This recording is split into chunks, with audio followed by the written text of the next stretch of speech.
Mit Chongbagi Thouwong Oihanlakliba Maramsing Amadi Atei Khangjingadabasing.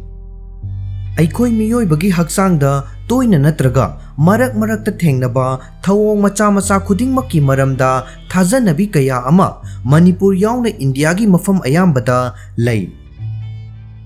Adugumba sing adugi marakta mit chongba haibasisu amani.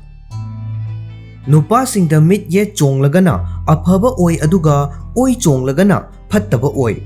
Nupi singdana mit oi chonglaga phai haibana chingba mafam gi oina thajanaba kaya lay. Aikoi isagi mit chonglakpa matamda masibu tasengna karina thokhanbano haina khankhiba yaubara. Aikoi gi mit chongliba karigino amadi doctor ga tanaba mathau tagadra haibana chingbagi matangda khangminnasi. Ahanbada mit chongba amadi masigi makhalsing. Mit chongba haibasi mipan gi musclesing masa mathanta contract tawjabagi thawong amani. Masi ayamba matamda mathak thangba mipan da tawganba kaman oina thokpa thawong ni. Adubu mipan mathak makha animak tawba yai. Masibu makhal ahum thokna khaidokpa yai. Makhalsing adudi myokemia, blepharospasm amadi hemiphal asina chingbani. Ahanbada myokemia. Masi punsi mahinga mari lainaba maramsing na thokhanba mit chongbagi khwaidagi toina thengnaganba makhalni. Masi masalda mathanta contraction tawrakpa amani. Masi makha thangba mitpan haibadi mitkadana hena tawgalli. Masi matam yamna sangna tawde amadi punsi mahingi oiba ahongba kharana manage tawba yai.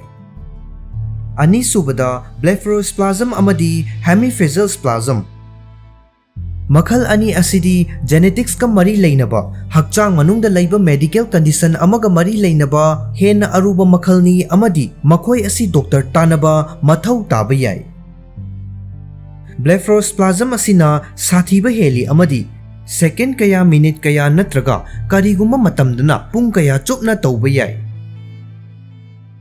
Masidi mit mathanta ushinhanbagi chang yauna contraction adu kanna tawba yai. Ahanbagi mit chongba amadi masigi makhalsinggi matangda khangminnakhraba matung ani subada mit chongbagi Thouwong Oihanlakliba Maramsinggi matangda khangminnasi. Yamna tangna thengnaba case singda mit chongba asi brain natraga nerves disorder sing laibadagi oiba yawi. Asigumba disorder sing asigi manungda Bell palsy, dystonia, cervical dystonia, multiple sclerosis, Parkinson disease amadi Tourette syndrome asina chingba yawi. Mit chongbagi thawong thokhanba kaman oiba maramsing punsi marelga mari lainai.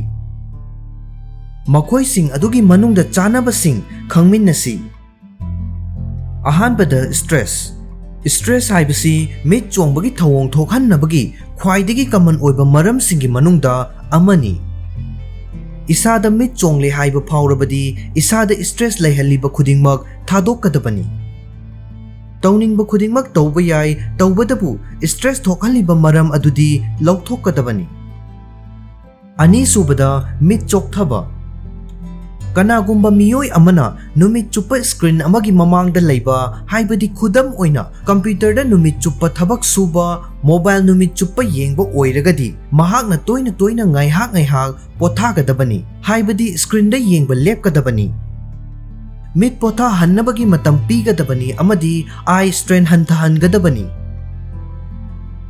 Ahum subada tumba watpa. Aikoina ningthina pothadragadi madusu mit chonghanbagi maram ama oiba yai. Masa mau faba hakchang amana numidang khudingi yamdrabada pung 8 tagina 9 tumba mathau tai. Maram aduna hanagi ahenba matam kharaga kaithoktuna isagi hakchangbu ningthina pothahangadabani. Mari subada caffeine ka hena sijinnaba.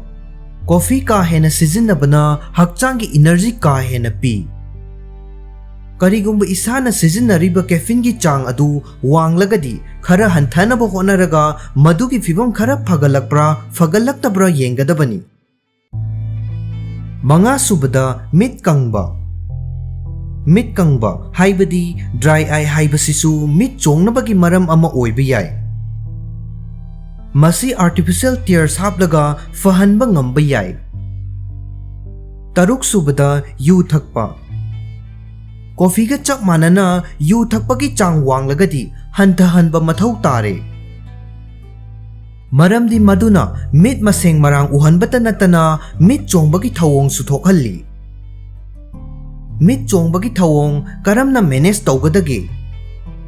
Mit chongbagi nungaitaba thawong fahannabagidamag mathakta pankhriba pambaising haibadi hena tumba caffeine sijinnabagi chang hanthaba amadi yu thakpagi chang hanthaba asina chingba asi sijinnaba mathau tai.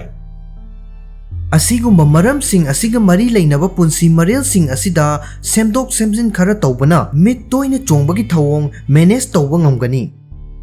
Adubu karigumba adu faubada fagalakpagi mami udragadi doctor da tanaba mathau tagani.